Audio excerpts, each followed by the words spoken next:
అందరికీ నమస్కారం, శుభోదయం. Welcome to money master. ఇవాళ 18th సెప్టెంబర్ థర్స్డే. ఇంటర్నేషనల్ మార్కెట్స్లో పర్ఫార్మెన్స్, అలాగే మన మార్కెట్స్ విత్ ఇంపాక్ట్ ఒకసారి చూద్దాం. అనుకుంటున్నట్టుగానే ఫెడ్ చీఫ్ జెరోమ్ పవెల్ గారు డొనాల్డ్ ట్రంప్ గారి కొద్ది గొప్ప ఒత్తిడికి తలొగ్గినట్టే ఉంది. ఎందుకంటే 1/4% మేర వడ్డీ రేట్లు తగ్గిస్తూ ఫెడ్ నిర్ణయం తీసుకుంది. ఇంకా two more coming this year, ఈ ఏడాదిలోనే మరొక 2 సార్లు కూడా వడ్డీ రేట్లలో కోత ఉండవచ్చు అనేది ఫెడరల్ చీఫ్ నుంచి వచ్చిన సంకేతం. Fed forecast only 1 rate cut in 2026, a more conservative outlook than expected. New Trump appointee Miran calls for half-point cut in only dissent as rest of Fed bands together. So ఇది ఎందుకంటే ప్రభుత్వం నుంచి ఒత్తిడి వస్తున్న సంగతి తెలుసు. ఇంతకాలం ఇది కొద్ది గొప్ప ఇండిపెండెంట్గా ఉన్న వ్యవస్థగా ఉండేది. కాకపోతే ఏ దేశంలో అయినా సరే నాయకత్వం మరింత బలంగా ఉన్నప్పుడు ఆ ప్రభుత్వాల నుంచి కొద్ది గొప్ప ఒత్తిడి తప్పకపోవచ్చు వ్యవస్థలకి. 45,000 మార్క్ని బ్రీచ్ చేసి క్రాస్ చేసి చాలా స్థిరంగా గరిష్ట స్థాయిల దగ్గర ట్రేడ్ అవుతుంది. హాంకాంగ్, షాంఘై కూడా పాజిటివ్గా ట్రేడ్ అవుతున్నాయి.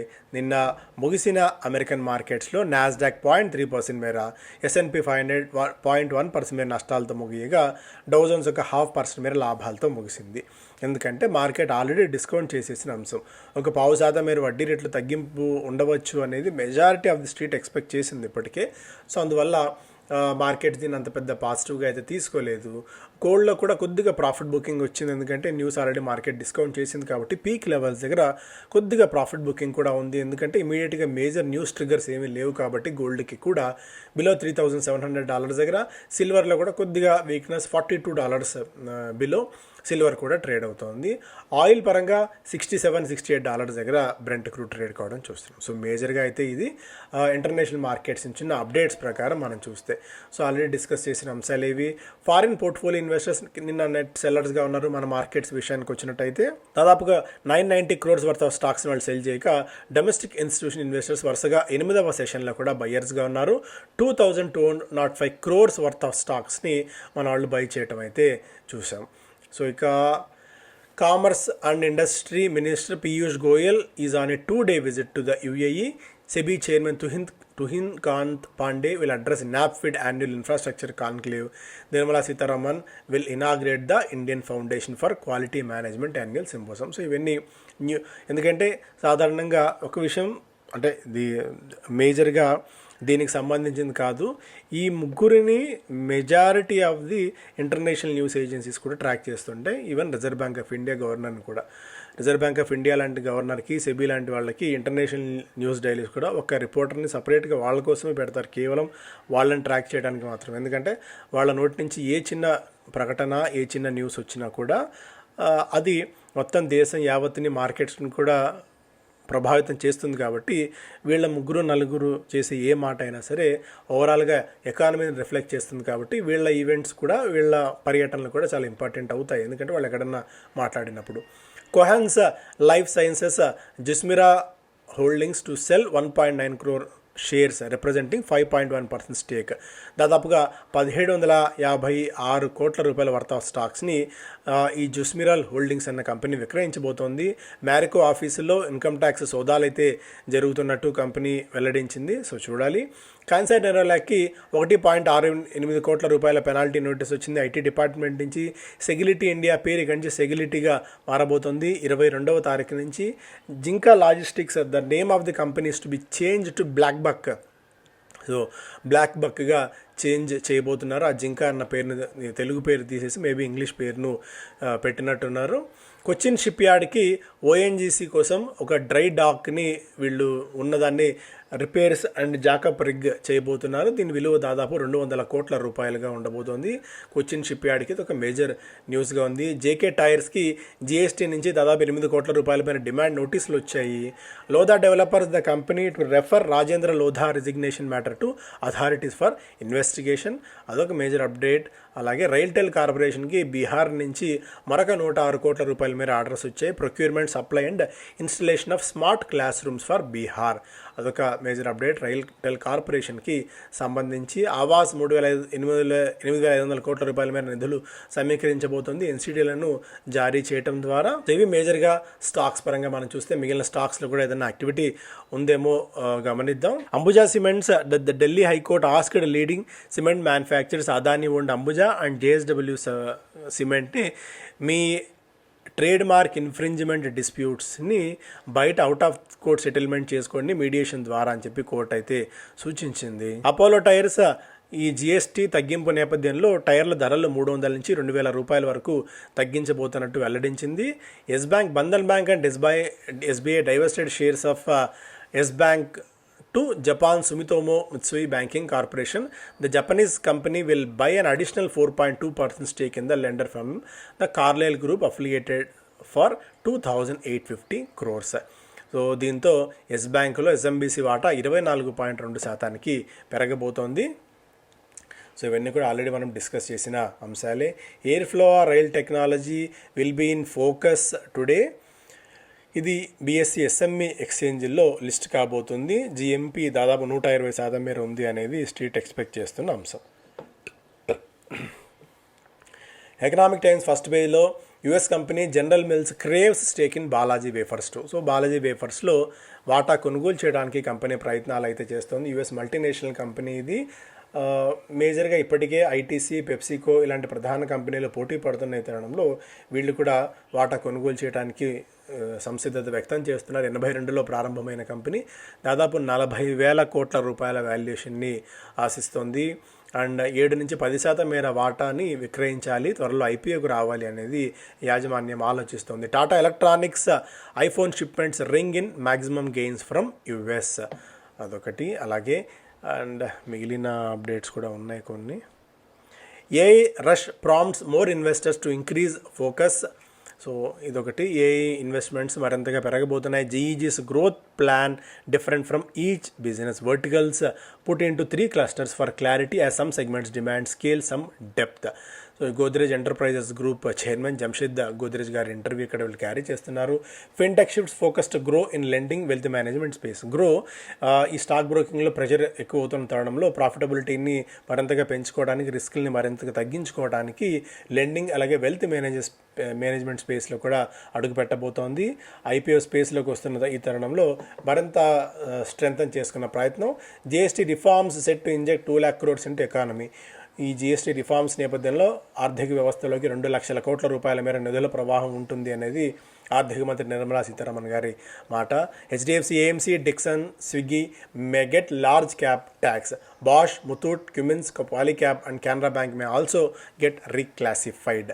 సో ఇవన్నీ కూడా లార్జ్ క్యాప్ స్టాక్స్ ట్యాగ్ కనుక వచ్చినట్టయితే మరింతగా నిధులు వచ్చే ఛాన్సెస్ కూడా ఉంటాయి. ఆల్రెడీ ఇవన్నీ డిస్కస్ చేసిన ఈ స్టాక్స్ యాంఫీ వాళ్ళు కొత్త ఎప్పటికప్పుడు క్లాసిఫికేషన్ చేస్తూ ఉంటారు కాబట్టి ఆ క్లాసిఫికేషన్స్లో భాగంగా.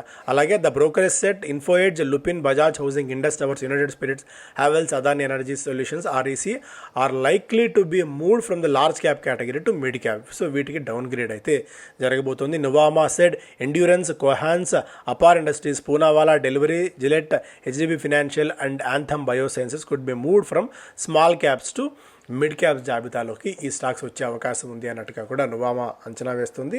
యాంఫీ ఫైనల్ నిర్ణయం తీసుకుంటుంది. ఎస్ఎంబీస్ ఆల్రెడీ మనం మాట్లాడుకున్నాం. అర్బన్ కంపెనీ నిన్న 58% ప్రీమియంతో లిస్ట్ అయింది. స్టాక్ 162 రూపాయల దగ్గర. సో దీన్ని కొద్దిగా కరెక్షన్స్లో వస్తే long term, extreme long term కోసం పెట్టుకోవచ్చు. ఎందుకంటే మనం గతంలో చూసాం జొమాటో కానీ, స్విగ్గీ కానీ, నైకా కానీ ఇలాంటి న్యూ ఏజ్ కంపెనీస్ అన్ని కూడా ఇనీషియల్గా కిక్ ఇస్తాయి. తర్వాత జొమాటో ఒక్కటే విపరీతమైన లాభాల్ని మూటగట్టుకోగలిగింది. అర్బన్ కంపెనీ కూడా సేమ్ ఎలా అయితే మనం జొమాటో మీద డిపెండ్ అయ్యామో అర్బన్ కంపెనీ మీద కూడా అలాగే డిపెండ్ అయిన సంగతి అయితే మనకు తెలుసు. Banks, insurance and pension funds may get to trade derivatives. So ఇక్కడ కమాడిటీ డెరివేటివ్స్లో కూడా బ్యాంక్స్, ఇన్సూరెన్స్ అండ్ పెన్షన్ ఫండ్స్ని తీసుకొచ్చే విధంగా సెబీ నిర్ణయం కనుక తీసుకున్నట్టయితే FPS could get a look in to ఇవి ఫారిన్ పోర్ట్ఫోలియో ఇన్వెస్టర్స్ వీటిలో కనుక పెట్టుకున్నట్టయితే కొద్దిగా మరిన్ని ఆప్షన్స్ వాళ్ళకి దొరుకుతాయి. దీంతో అందుకే ఎంసీఎక్స్ కానివ్వండి ఈ స్టాక్స్లో కొద్దిగా యాక్టివిటీ నిన్నైతే మనం గమనించాము. అండ్ మార్కెట్ పార్టిసిపెంట్ కంపెనీస్లో కూడా నిన్న యాక్టివిటీ అయితే గమనించాం ఈ న్యూస్ కారణంగా. ఐటీ డిపార్ట్మెంట్ సర్వీస్ మ్యారికోస్ ఆల్రెడీ మనం డిస్కస్ చేసాం. వారి energies to off-load 14.6% in Indo solar via OFS. Upcoming IPOs and Dalal Street may add up to $1.5 trillion market cap with in decade. రాబోయే 10 ఏళ్ల కాలంలో ఈ కొత్త ఐపీఓస్ అన్నీ కూడా $1.5 trillion మేర నిధులను మార్కెట్ క్యాప్ పెరిగే స్కోప్ ఉండబోతోంది అని చెప్పి జెఫ్రీస్ అయితే అంచనా కడుతోంది. Domestic institutions now contribute 55 to 60% of the anchor book allocations in IPOs. This trend will likely continue reducing reliance on foreign ఫ్లోస్తో ఉన్నా లేకపోయినా 60% మేర యాంకర్ బుక్ వీళ్ళే ఉన్నాము, రీటైలర్స్ పార్టిసిపేషన్ కూడా ఉంది అంటే ఎఫ్పిఐస్ ఎఫ్పిఐస్ మీద డిపెండెన్సీ బాగా తగ్గిపోతుంది కూడా మనం ఇక్కడ అర్థం చేసుకోవచ్చు. అలాగే business standard RBI sets up cell to review rules every 5 to 7 years. Hoped for more progress in talks with India EU trade chief. So ఇవన్నీ ఫస్ట్ పేజ్లో అంశాలు. Adani group airports planning to test pre booked security check slots. So మరింతగా క్లాగింగ్ని తగ్గించడానికి pre booked security చెక్స్ని తీసుకురావాలి అదాని ఎయిర్పోర్ట్స్లో అని చెప్పి Adani group భావిస్తుంది. ఒక యాప్ ద్వారా సాధ్యమైనంత తక్కువగా, అంటే అక్కడ సెక్యూరిటీ దగ్గర టైం ఎక్కువ వేస్ట్ కాకుండా జర్నీని మరింత సుఖతరం చేసేందుకు తీసుకుంటున్న నిర్ణయం ఇది. Globally multiple airports such as Amsterdam and London Heathrow ఇవన్నీ కూడా ఇలాంటి సిస్టమ్ని ఫాలో అవుతున్నాయి. ఆ సిస్టమ్ని ఇండియాలో కూడా పెట్టాలి అని చెప్పి అదాని గ్రూప్ సంస్థలు భావిస్తున్నాయి. Adani airports Adani one app ద్వారా అట్ ది సేమ్ టైం ఎయిర్పోర్ట్స్లో మరింతగా వీళ్ళు విస్తరించి లాంచ్లో కూడా వీళ్ళే ఇతర బిజినెస్ని పక్కన పెట్టి, ఎందుకంటే అడిషనల్ రెవెన్యూ కేవలం ఈ వచ్చే యూజర్ డెవలప్మెంట్ ఫీజు కాకుండా హ్యూజ్ ఇన్వెస్ట్మెంట్స్ పెట్టుంటారు కాబట్టి అక్కడ ఏర్పాటు చేసే షాపుల నుంచి ద్వారా రెవెన్యూ, అక్కడ ఏ సర్వీస్ ఏర్పాటు చేసినా సరే వాటి నుంచి డబ్బులు కూడా తీసుకోవాలనేది ఆలోచనగా ఉంటుంది. కాబట్టి ఇప్పుడు ఆ లాంచెస్ బిజినెస్ని కూడా పూర్తి స్థాయిలో ఈ గ్రూప్ సంస్థలే చేపడుతున్నాయి. అందువల్ల డ్రీమ్ ఫోక్స్ లాంటివి ఇంకా వాటి మనుగడ ఎంతవరకు సాధ్యం అన్నది కూడా ప్రశ్నార్థకంగా మారింది. నిన్నే ఒక మేజర్ న్యూస్ అయితే చూసాం డ్రీమ్ ఫోక్స్కి సంబంధించి. ఇండియాలో డొమెస్టిక్ లాంచ్ ఎయిర్పోర్ట్ సర్వీసెస్ అన్నీ కూడా వీళ్ళు ఎగ్జిట్ అయిపోతున్నట్టు, ఎందుకంటే ప్రెషర్ బాగా పెరిగిపోతుంది ప్రధానమైన కంపెనీస్ నుంచి. మేబీ అదాని లాంటి కంపెనీస్ ఏదైనా వీళ్ళని టేక్ ఓవర్ చేసుకుంటే తప్ప మనగడ కొద్దిగా కష్టమయ్యేట్టు కనిపిస్తుంది డ్రీమ్ ఫోక్స్ లాంటివి. ఎందుకంటే ఆల్మోస్ట్ 90% ఆఫ్ ద రెవెన్యూ కేవలం ఈ లాంచెస్ ప్లాట్ఫామ్ ద్వారా నుంచి మాత్రమే కంపెనీకి డబ్బులు వస్తున్నాయి. ఇక గోల్ఫ్ ఇవ్వాలి, లేకుంటే రైల్వేలో అక్కడ లాంచెస్ని ఇవ్వాలి, అవన్నీ ఇక కాఫీ షాపులు ఏర్పాటు చేయాలి, ఇలాంటివన్నీ క్యాపిటల్ ఇంటెన్సివ్తో కోరుకున్నవి. అండ్ దీనికి తోడు అదంతా ప్రీమియంనెస్ని కూడా తీసుకొచ్చే అవకాశం లేదు. అయితే డ్రీమ్ ఫోక్స్ చెప్తున్న అంశం ప్రకారం సౌత్ ఈస్ట్ ఏషియా, మిడిల్ ఈస్ట్లో గ్రో అయ్యేందుకు ఆలోచనలు ఉన్నాయని చెప్తున్నప్పుడు కూడా టెస్టెడ్ మార్కెట్స్లో నుంచి వైదొలిగి కొత్త మార్కెట్స్లోకి వెళ్ళడం ఏ మేరకు పాసిబిలిటీని, ఏ మేరకు ప్రాఫిటబిలిటీని పెంచుతుందో చూడాలి డ్రీమ్ ఫోక్స్కి సంబంధించి. As of no fresh investments అయితే మేబీ రిస్కీగా అనిపిస్తుంది. టెక్నికల్ పారామీటర్స్ పాయింట్ ఆఫ్ వ్యూలో చూసినా కూడా కొద్దిగా అవాయిడ్ చేయడం best dream folks. NTPC to 4A into nuclear power with 2800 megawatt unit. PM likely to lay the foundation stone in Rajasthan update. అలాగే PSB disbursed loans in 4 applications వస్తే అందులో ఒక application పిఎస్బీసే మొత్తం డిస్బర్స్ చేశాయి PM విశ్వకర్మ కౌశల్ సమ్మాన్ యోజన స్కీమ్ కింద. సో ఇవన్నీ పక్కన పెట్టినా కూడా పిఎస్బీస్ చాలా స్ట్రెంత్ ఉన్నాయి when compared with private banks. Even SBI లాంటివి ఒక మంచి స్ట్రెంత్ని ఎగ్జిబిట్ చేయడం కూడా మనం చూసాం. టెక్నికల్గా కూడా చాలా సౌండ్ పరిస్థితిని స్టేట్ బ్యాంక్ ఆఫ్ ఇండియా. ఒకటి ఎస్ బ్యాంక్లో వాటా అమ్మడం వల్ల వచ్చిన డబ్బులు అనుకోవచ్చు, ఆర్ఎల్స్ మార్జిన్స్ పాయింట్ ఆఫ్ వ్యూలో చూసుకున్నా ఎక్కడ చూసుకున్నా గత కొద్ది కాలం నుంచి ప్రభుత్వ రంగ బ్యాంకుల స్ట్రెంగ్త్ చాలా ఎక్కువగా ఉంది. సో అది ఈ మధ్యకాలంలో ఎగ్జిబిట్ చేయడం కూడా మనం అబ్జర్వ్ చేయవచ్చు. అపోలో టైర్స్ ఆల్రెడీ డిస్కస్ చేద్దాం. సో ఇవి ప్రధానమైన వార్తలకి మెంటార్షిప్ ప్రోగ్రామ్ మనం పదే గతంలో దాదాపు 4 సంవత్సరాల నుంచి ఏర్పాటు చేస్తూ వస్తున్న మెంటార్షిప్ ప్రోగ్రామ్ అక్టోబర్ 6వ తారీఖు నుంచి ప్రారంభం కాబోతోంది.